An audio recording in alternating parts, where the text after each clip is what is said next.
Muy buenos días. Panorama semanal. Hoy en cabina, así bien ajustadito, sin el doctor Ricardo Nieves, quien se encuentra estudiando las moscas tsetse de Nueva Zelanda. Fue invitado por un grupo de paleontólogos y de entomólogos, Entomólogo. sí, a hablar sobre la mosquita tsetse que nace en Nueva Zelanda. Un viaje de 32 horas para llegar ahí.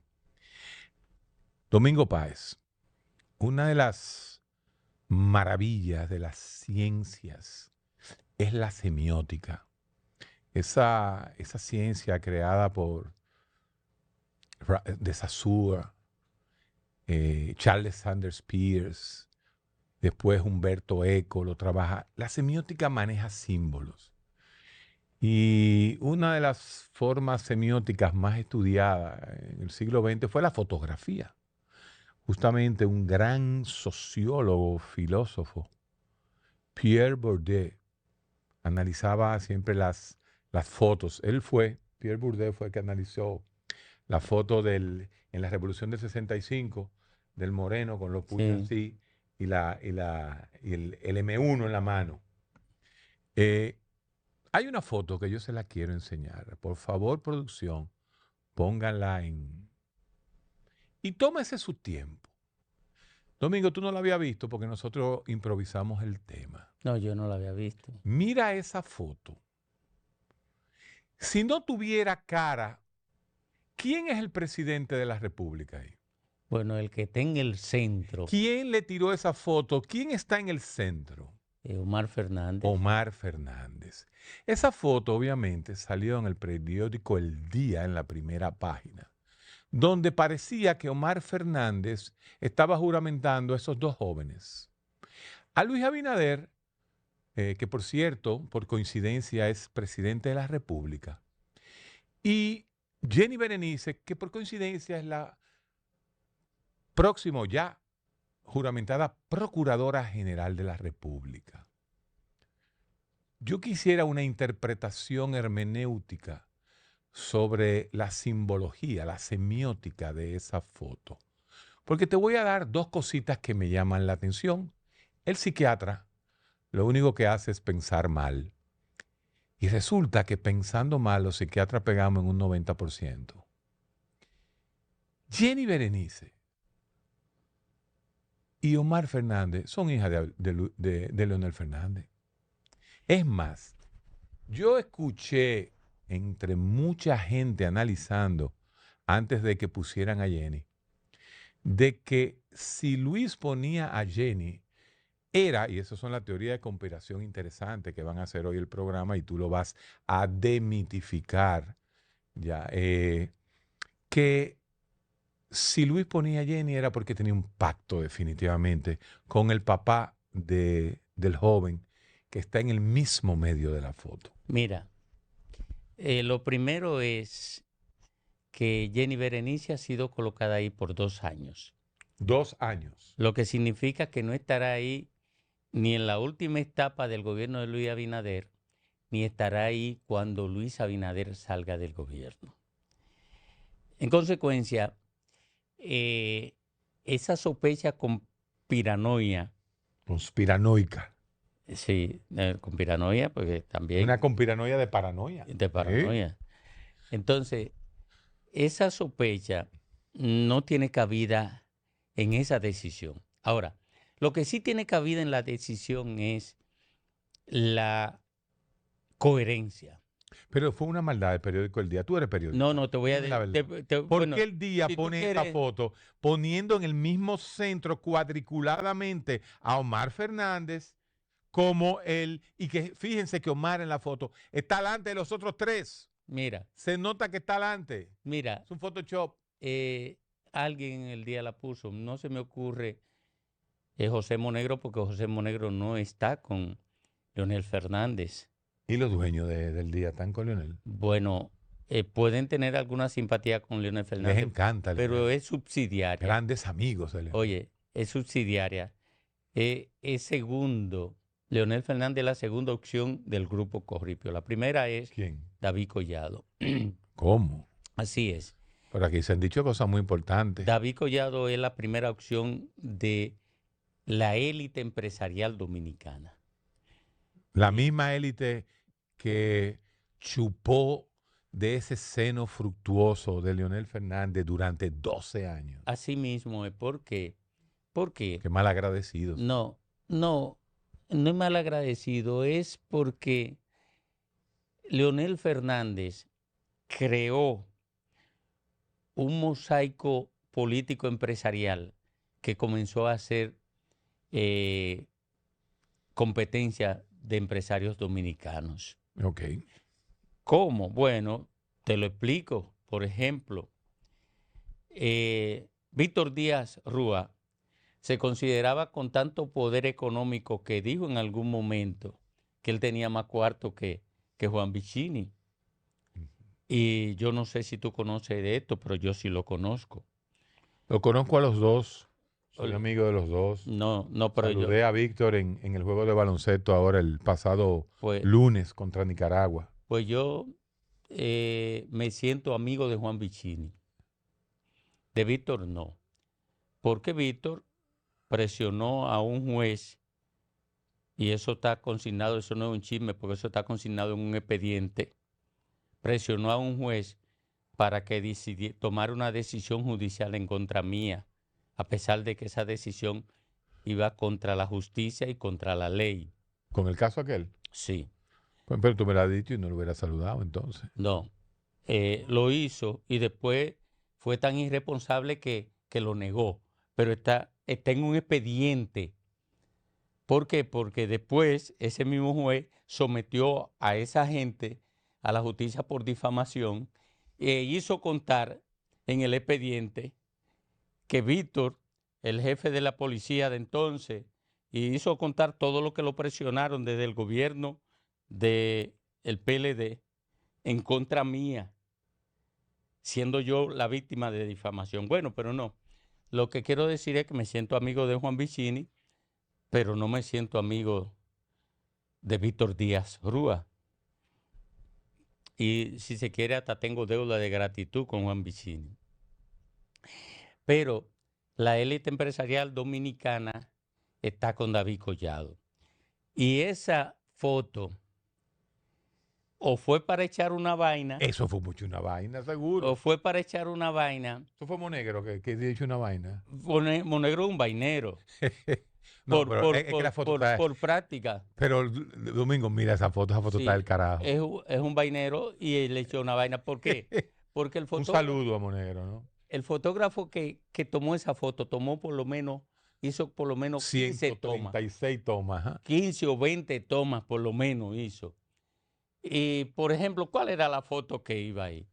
La foto que iba ahí era una foto que incluyera a Jenny, pero que tomara al presidente casi de frente. Es que la foto, el que presenta la foto semióticamente, y todos los periodistas y todos los muchachos que saben de eso, nos dijeron claramente, ahí el protagonista de la foto es Omar Fernández. Pero ¿a dónde se dirige la vista? A Omar Fernández. Pero fíjate que Omar, además de eso, está por adelante de los otros tres. Sí, él posó. Evidentemente que él buscó la posición, pero a él lo dejaron que la buscara. Y además, el periódico quiso escoger esa foto. Entonces él apota fue. Bueno, o para echar una vaina o fue por un tema de simpatía. Pero de cualquier manera, utilizando tu foto, aquí, en las próximas elecciones, se va a dar, si el PRM quiere, se va a dar una confrontación entre los políticos empresarios y los empresarios no políticos. Entre los políticos empresarios, entendí, y los empresarios no políticos. Sí, los políticos que se han enriquecido desde el Estado y se han convertido en empresarios. Y los empresarios tradicionales que han acumulado fortuna desde el ámbito empresarial, independientemente de sus vínculos con el Estado o de la cantidad de negocios que hayan hecho con el Estado. en el 2028 se va a dar esa confrontación aquí en República Dominicana, porque con Luis Abinader fue una irrupción de un partido político que asumió un empresario para conquistar el poder a partir del hecho de que sus dirigentes políticos se habían desgastado y una parte de ellos fueron dañados por Odebrecht y Odebrecht lo lastimó, le lastimó su imagen y de alguna manera lo sacó de circulación política. Y el otro que podía haber ocupado esa posición era Hipólito. Y el gobierno, la quiebra de los bancos y el gobierno que hizo del 2000 a 2004 también lo sacaba de escenario. Entonces, Luis Abinader, que había sido candidato vicepresidencial de Hipólito, fue beneficiario de lo mismo que fue beneficiario Hipólito. Hipólito fue escogido como candidato vicepresidencial por Peña Gómez en el 1994 y esa condición lo dejó posicionado para ser el candidato presidencial del PRD Para el, para el teóricamente, 2000. para el 98 hubiese sido. Sí, pero el 98 lo que se produjo fue elecciones de medio término Sí. a partir de recorte del mandato de Balaguer. ¿Cuándo vamos a analizar realmente? Pero hacer un análisis directo, profundo, pero yo creo que Ricardo esté aquí. No porque va a dar más profundidad, sino que para que estemos los tres. Porque realmente fue muy interesante el 96, cuando Peña cambia a Hipólito por Álvarez Bogar, se metió un cuchillo ahí. Sí, Hay muchísimas cosas, pero es un tema interesantísimo, pero, incluyendo el hecho de que ya Peña estaba enfermo en el no, pero 94, el 96 él no 96. se metió el cuchillo. Yo creo que las circunstancias le jugaron una mala pasada. Peña Gómez todavía tenía una resistencia de una parte importante de la sociedad dominicana. Por eso Que, pone a Fernando, para que exacto. potabiliza a Fernando eso. Entonces pone a Fernando como una forma de, digamos, menguar la expresión correcta no es menguar, mitigar. Apaciguar, Exacto, ablandar un poco. mitigar el daño que él recibía como consecuencia de la resistencia de una parte de la sociedad por su origen racial y además porque los vinchos habían propagado con una campaña terrible contra Peña Gómez y que había logrado penetrar a una parte de la sociedad que completaron el daño que recibía Peña Gómez por la resistencia, por su origen racial, lo completaron con difamaciones. Entonces, la forma de él mitigar ese daño era llevando a alguien del Partido Reformista que había sido víctima de una jugada terrible de Balaguer, porque eh, lo que se dice de Fernando Álvarez Bogar es que Fernando Álvarez Bogar renuncia a la candidatura vicepresidencial en un helicóptero. O sea, en un helicóptero amenazado con ser lanzado desde ahí.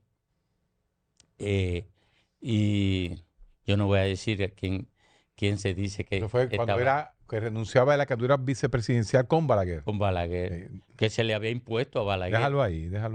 Porque tú te lo sabes, porque acuérdate que parte para mí, y eso sería otro análisis que quiero hacer con ustedes, el catcher nacional que ha sido la vida entera Juan Bosch.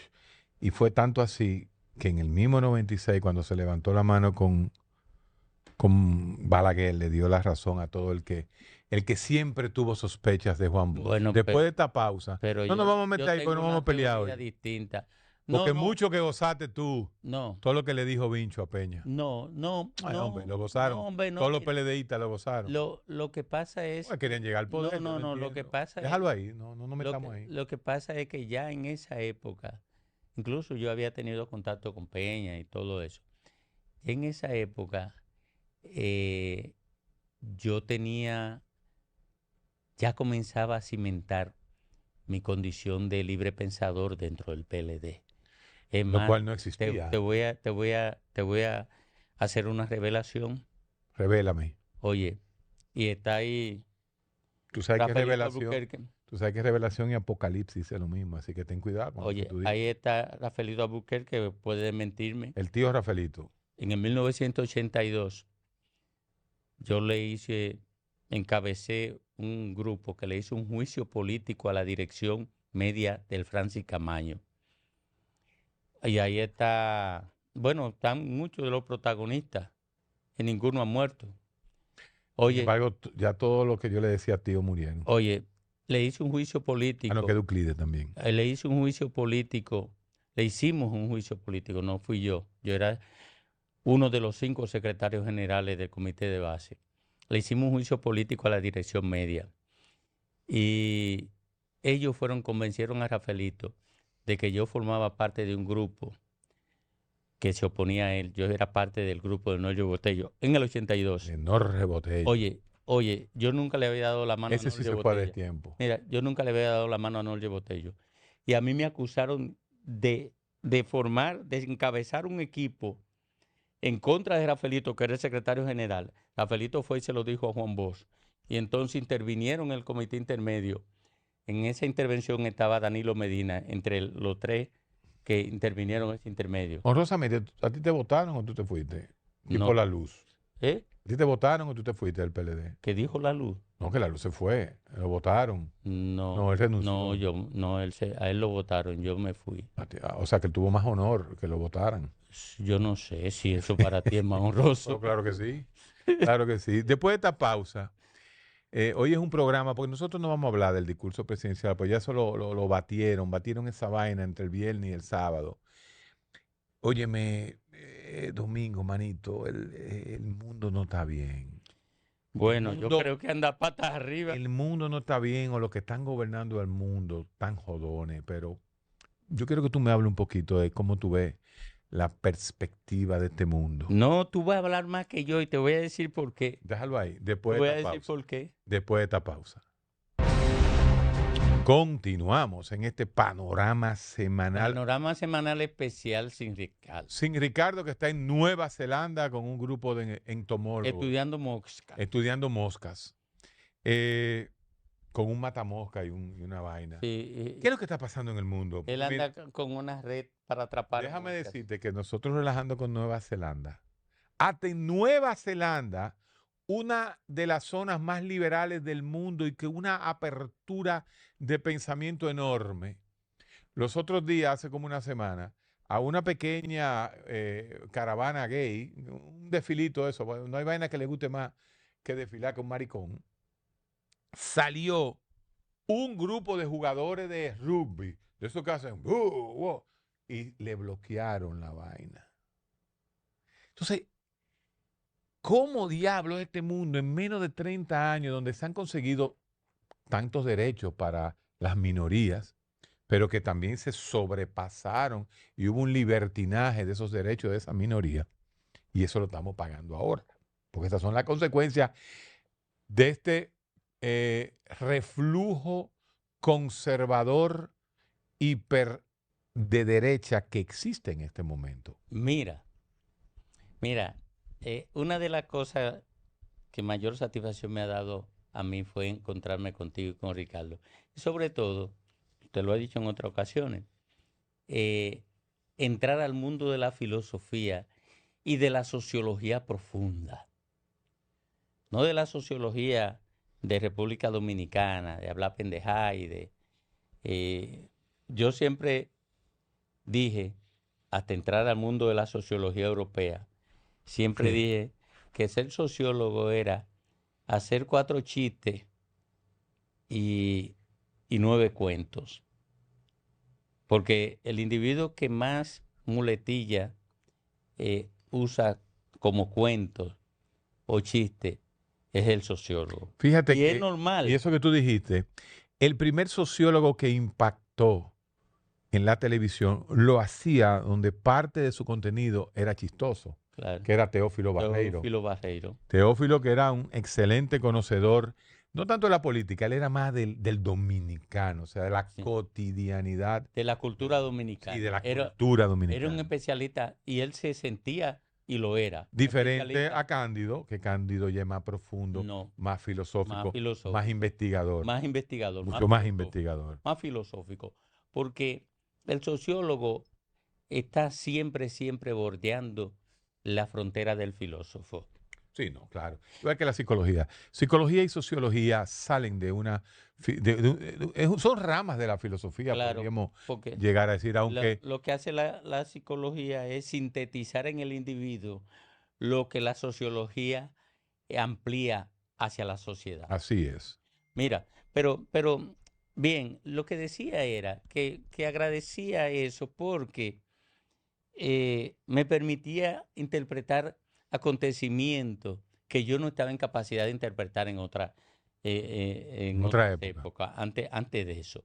Mira, mira qué pasa con el mundo. Vamos a comenzar por el liberalismo y cómo terminó el liberalismo siendo sustituido por la extrema derecha. El liberalismo concentró sus esfuerzos en construir sistemas de derechos individuales, fortalecerlo y desde el poder crear el ordenamiento político que protegía el ejercicio de esos derechos. Claro. ¿Verdad? Lo hice bien ahí. Sí. Entonces, ¿qué ocurre? Que se fueron enamorando de los resultados de ese proceso de construcción de derechos y protección política de esos derechos, a tal punto de que se fortalecieron tanto las minorías que eran depositarias de derechos de última generación, que se construyó una dictadura de minoría sobre mayoría a partir de la protección del Estado. Por eso Trump entra diciendo que los recursos de los contribuyentes norteamericanos eran utilizados para financiar agendas que iban en contra de valores, porque el fortalecimiento de esos derechos chocaban con valores que habían sido heredados por el liberalismo de las corrientes religiosas antiguas.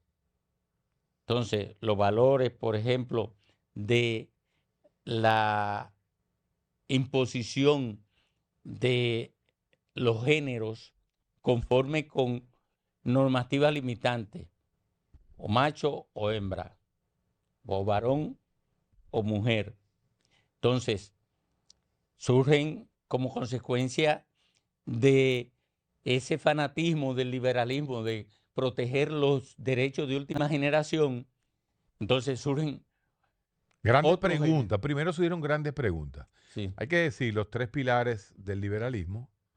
En el liberalismo filosófico y político, John Locke, sí, Rousseau, sí, y en el plano económico, Adam Smith. sí, Fueron los tres grandes los tres sí, padres de la patria del liberalismo. pero Adam Smith no contribuyó a la creación de derechos. Pero Pero en economía, que es lo que yo menos sé en el mundo, te puedo decir no, porque él que fue el creador del liberalismo sí, económico.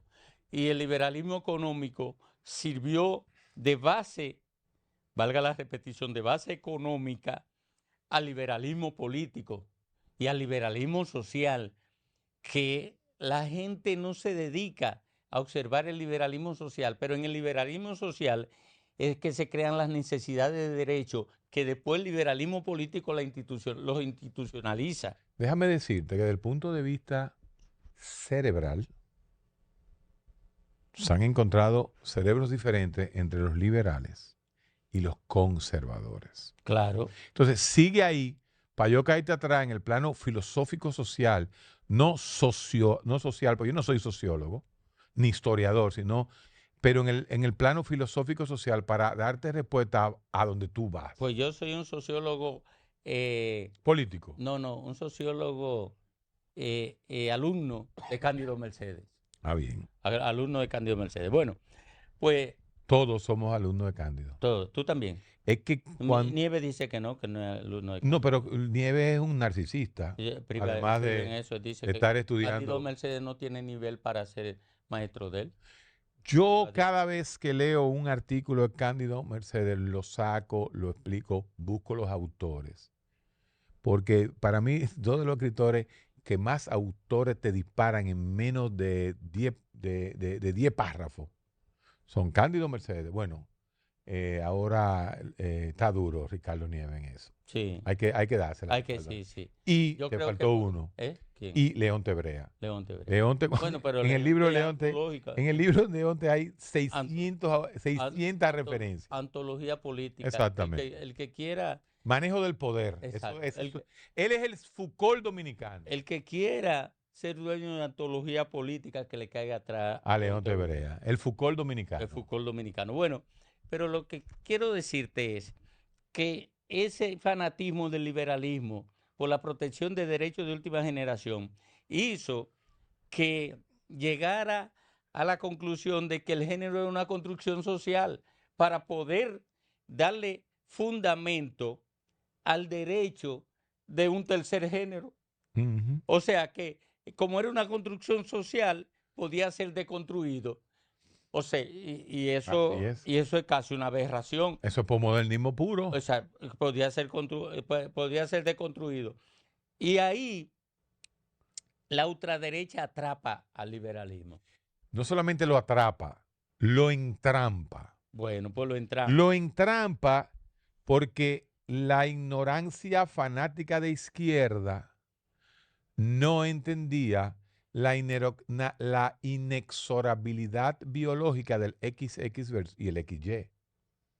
Entonces ellos seguían forzando la pista con la parte social y no se daban cuenta que ellos tenían que moderar el discurso o acoplarse a la realidad real de que hay un XX, un XY, con excepción de los hermafroditas por ahí que andan, o los superhombres que son lo que se llama XII, o las supermujeres que son las XXI.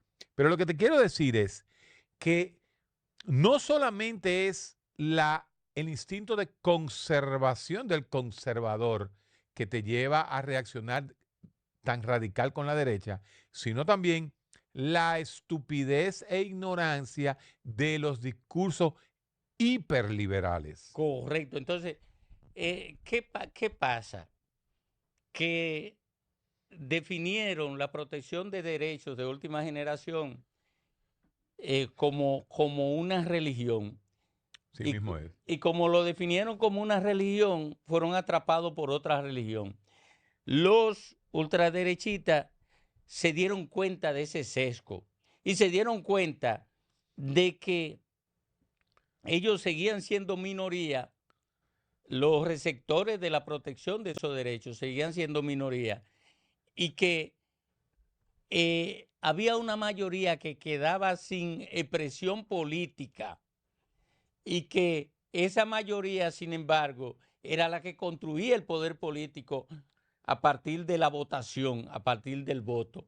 Bueno, los ultraderechistas se dieron cuenta de eso y le cayeron atrás a la mayoría lastimada por la imposición de derechos que solamente beneficiaban a una minoría. Una de las grandes estupideces que ya se ha corregido es el famoso en los deportes transgénero. Exacto.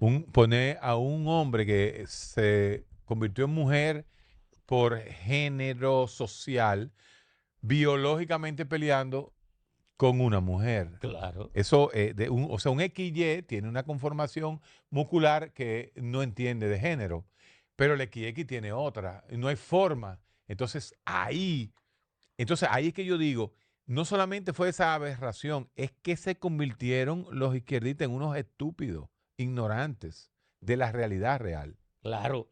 Y como Foucault nos ha enseñado a todo lo Tú que sabes que Foucault hubiera terminado de derecha, sí como él iba. hubiese terminado de derecha, claro. Foucault, que era homosexual y que era No, partidario, Foucault no era homosexual. que era, Con sus 3 doctorados él era gay. él era gay. Homosexual es cualquiera. Homosexual es cualquiera. Sí, gay, él era Gay y gay. homosexual no es lo mismo. No. ¿Cuál es la diferencia? Bueno, que para usted ser gay, usted tiene que ser licenciado en filosofía, tener mucho dinero y vestir bien. El homosexual puede ser cualquiera. Ah, ya. Bueno, pues Foucault, que es el maestro del estudio del poder, su comportamiento y su construcción, le hubiese dicho a ellos, miren, ustedes no pueden construir el poder siendo una minoría. La minoría construyen el poder si reciben el favor de la mayoría, pero no pueden ir en contra de la mayoría para construir el poder, y mucho menos para ejercerlo. ¿Cómo se llama el del panóptico? John Bentham, Ajá. Bueno, padre justamente, eh, junto con su hijo, de John Stuart Mill, es el padre de John Stuart Mill, correcto. de lo que se llama el pragmatismo. Entonces, usted puede abrevar en cualquiera de los pensadores que se han dedicado a estudiar el poder y se darían cuenta que se estaba planteando una antinomia. O sea, plantear que la minoría, a partir de la protección de sus derechos por parte de la mayoría, se convirtiera en dictadores permanentes de la mayoría, sobre la mayoría. Y eso era lo que estaba ocurriendo con los liberales, que se regodeaban en ser los máximos representantes de respeto a la minoría, para convertir esa minoría en dictadores de la mayoría con el oxígeno del Estado. Bueno, pues, ¿qué hicieron los conservadores? Aprovecharon eso, porque no es que los conservadores son más éticos que los liberales. No, eso no es verdad. Donald Trump es un tipo que es un acosador de mujeres, que es un tipo acusado de violación, que es contrario a la tradición del matrimonio permanente, de un único matrimonio, es contrario a todos esos valores que son propios del conservadurismo. No, ellos no es que creen en eso, es, ni lo es Macron, no, lo que ellos han hecho es instrumentalizar la debilidad de la instalación de un sistema de protección de derechos individuales que se ha convertido en una expresión fanática del Estado, para usar ese sesgo para conquistar el poder. Y lo ha hecho Donald Trump ahora mismo en Alemania. En Alemania se están virando poco a poco, pero ya están cerca. No, El conservadurismo ahora que mismo, ganó. oye lo que ha ocurrido en Y Alemania, Milei por el otro lado. que quien enfrenta la ultraderecha es la derecha. En la derecha.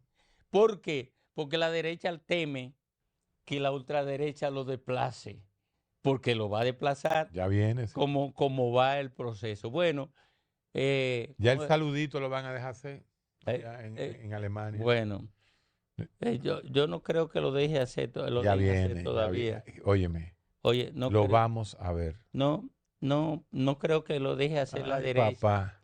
La derecha lo deje hacer porque la No, pero derecha es que va a la derecha gobernar. va a ser desplazada en los próximos 6 años por la ultraderecha. No, eso hay que verlo. Hay que ver lo que va a pasar. La derecha lo va a golpear duro del poder, lo está aislando. Cuando no, en Europa, en los sistemas parlamentarios, cuando no se le da espacio al que viene de relevo en las decisiones de Estado, lo convierten en inútiles. Y entonces entra otro. ¿Qué va a Eso es ocurrir? lo que está pasando en Alemania. Eso lo pasa. Interesantísimo. Oye, eso es lo que pasa en Alemania.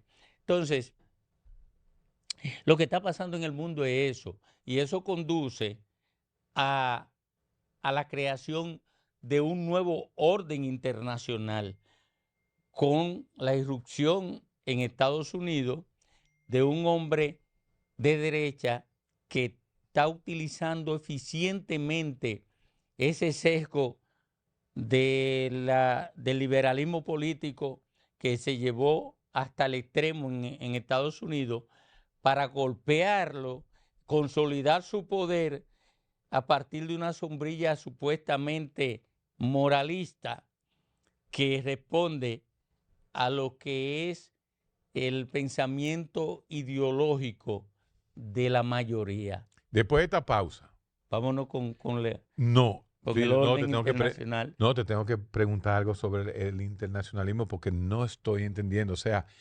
esta jugada de Trump. Después de esta pausa.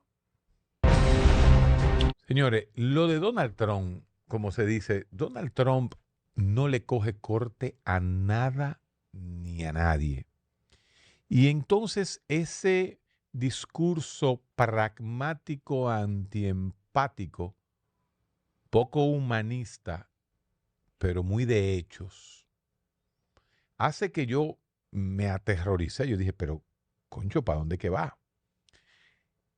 Él ha planteado que la Comunidad Europea se hizo con el único propósito de joder a los Estados Unidos. Y lo está diciendo. Claro, saca ahí a su eterno hermano Inglaterra, pero lo dice. Y cuando yo escucho eso, digo yo, y entonces, ¿para dónde va? ¿Para el lado de Putin? ¿Qué va a pasar ahora? El tipo ha parado la guerra de Ucrania y Rusia. Dime algo de eso, Domingo, Mira, porque ya no es fuñendo de que con México no. y con los inmigrantes dominicanos y que los inmigrantes. No, no, no, no. Estamos hablando de decir que la Unión Europea lo único que lo consiste es en fuñir a los Estados Unidos. Mira, la gente no entiende la actitud de Donald Trump con Rusia porque lo ve a partir del tamiz de la rusofobia. Exacto. La rusofobia, Que viene de la sovieticofobia. correcto, es una herencia de la sovieticofobia o del anticomunismo. Es una herencia. Entonces, la mayoría de la gente ve a Trump aliándose al comunismo. No, Trump se está aliando a una de las sociedades más oligárquicas del mundo. Bernie Sanders, que es un senador norteamericano, pero que es un hombre inteligentísimo y que... De verdadera izquierda. Y de verdadera izquierda, pero que además que es muy inteligente el tipo. Dice que hacia donde se conduce la sociedad norteamericana es a una sociedad oligárquica y que Donald Trump está trabajando para eso. Ahora, Fíjate, la demostración de eso es la visa de oro. claro, La residencia de oro. En vez de green card, el golden card, que sí, tú la puedes adquirir con 5 millones de millones dólares. de dólares. Bueno, cuando Donald Trump dice que la Comunidad Económica Europea se construyó para joder a Estados Unidos, está definiendo un micro relato justificativo de todas las acciones que él está adoptando para que no sea impugnado en los sectores de poder norteamericano, no sea impugnado por la actitud que él asume de protección hacia los europeos. Porque Estados Unidos había financiado con papeleta su liderazgo económico y político mundial. Pero ponte a pensar, Domingo, porque me quedé pensando con la golden card. Que agarren 2.000, 3.000 árabes, o sea, que agarren 25.000, 50.000, 100.000 millonarios del mundo y se decidan hacia americanos. Por los 5.000, depositan 5 millones de dólares, unos se van a vivir para aquí, para allá, para... Eso no sería un booster de una reactivación de la economía porque ellos van a poner empresas, van a producir en los Estados Sí, Unidos. O sea, eso no es brillante, esa idea. mira, Juan Bosch ponía un ejemplo en uno de los, El pentagonismo. no, en uno de los Diablo, ese folletitos, debe haber sido el más malo. oye, en uno de los folletitos de estudios sociales, él ponía un ejemplo de las riquezas. Y él decía, usted coge 1 millón de pesos y lo entra en un cuarto sin ponerlo a producir. Y cuando vuelve ahí, dentro de un mes, ese 1 millón de pesos está del mismo tamaño. Ahora, si tú inviertes 1 millón de pesos en una empresa, incorpora trabajadores, incorpora maquinaria, bueno, es probable que cuando tú, a la vuelta de un tiempo, ese 1 millón de pesos esté convertido en 1,5 millones o en 2 millones de pesos. Eso ocurre con esos empresarios. Y ahí está el fracaso de la política de migración, que la va a detener Donald Trump a la vuelta de unos pocos años. ¿Por qué?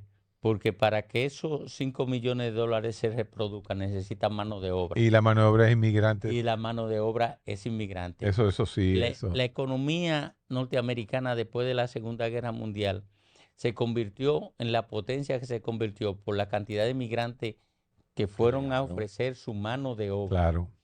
su mano de obra y su conocimiento para convertirlo en capital. Entonces, ¿qué ocurre?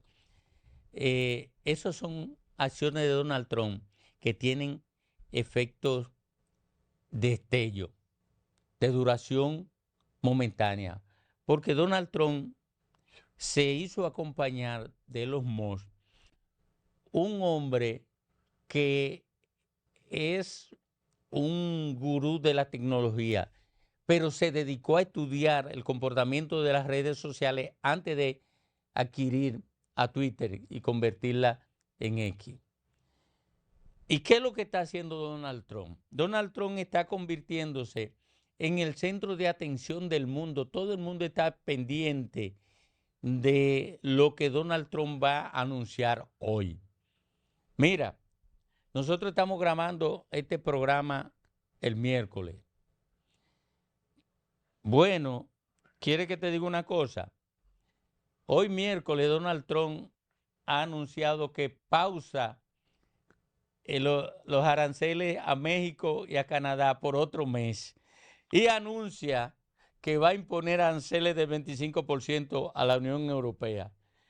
Pero olvídate que no se van a implantar ninguno de esos aranceles. Lo que él está haciendo es renovando Bloqueando, a ver. la atención de la gente. Ya se resolvió el tema con Ucrania. Ucrania aceptó el acuerdo de un 50% de participación en la tierra rara y el otro 50% supuestamente lo va a invertir Estados Unidos allá para la reconstrucción. Pero ¿tú sabes lo que significa eso? Que le está quitando a Ucrania el 50% de la explotación de sus tierras raras para entregársela a la compañía estadounidense para que vayan a reconstruir a Ucrania. Pero los cuartos de la reconstrucción de Ucrania se quedan en Estados Unidos, en las compañías norteamericanas. Y esa élite económica norteamericana va a estar gozosa. ¿Y Putin qué toma este pastel?